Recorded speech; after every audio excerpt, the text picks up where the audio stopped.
اور پھر ایک اور حکم دیا وَأُولُو الْأَرْحَامِ بَعْضُهُمْ أَوْلَىٰ بِبَعْضٍ، اور پھر فرمایا کہ وَأُولُو الْأَرْحَام، جو رشتہ دار ہیں نا یہ ایک دوسرے کے وہ اولیاء بنتے ہیں۔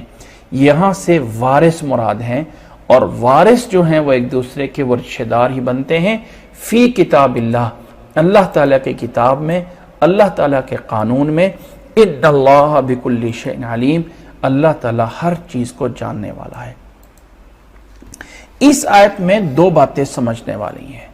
پہلی بات تو سمجھنی چاہیے، پہلی بات تو یہ ہے کہ وَأُولُو الْأَرْحَامِ بَعْضُهُمْ أَوْلَىٰ بِبَعْضٍ، اس آیت کا مفہوم جب شروع کے اندر اللہ کے نبی صلی اللہ علیہ وسلم مدینہ میں آئے اور ساتھ مہاجرین بھی مکہ سے مدینہ میں آئے تو مدینہ میں ان کا بھائی چارہ کروایا گیا، اور یہ بھائی چارہ ایسا بھائی چارہ ہے کہ تاریخ عالم اس کی نظیر نہیں پیش کر سکتی ہے۔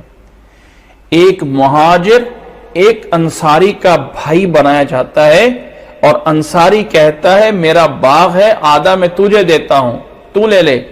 میری دو بیویاں ہیں، میں ایک کو طلاق دے دیتا ہوں بیویوں کو، اور اس وقت ابھی پردے کا حکم نہیں آیا تھا، میری دونوں بیویوں کو دیکھ لے، ایک کو میں طلاق دے دیتا ہوں جو تجھے پسند ہے، اور تم عدت کے بعد اس سے شادی کر لینا، اور میری جائیداد میرا باغ ہے، آدھا تجھے دیتا ہوں۔ اتنا بڑا بھائی چارہ تاریخ عالم میں اس کی نظیر نہیں ملتی ہے، دنیا کی تاریخ میں ایسا بھائی چارہ نہیں ملے گا کہ باہر سے آنے والے مہاجرین کو اپنی طرح سب کچھ دیا گیا ہو۔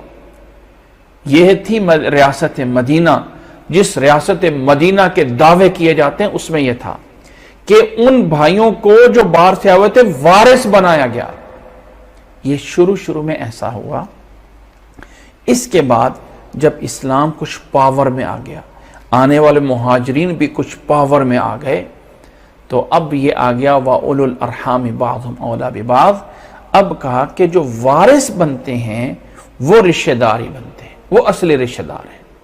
یعنی اگر کسی اپنا منہ بولا بھائی بنا دیا ہے، اگر کسی نے اپنے جو ہے منہ بولا بیٹا بنا دیا ہے، اڈاپٹ کر دیا ہے، وراثت جو ہے وہ صرف اور صرف ارحام ان رشتہ داروں میں جاتی ہے جو اللہ تعالیٰ نے قرآن مجید میں بیان کر دی ہیں۔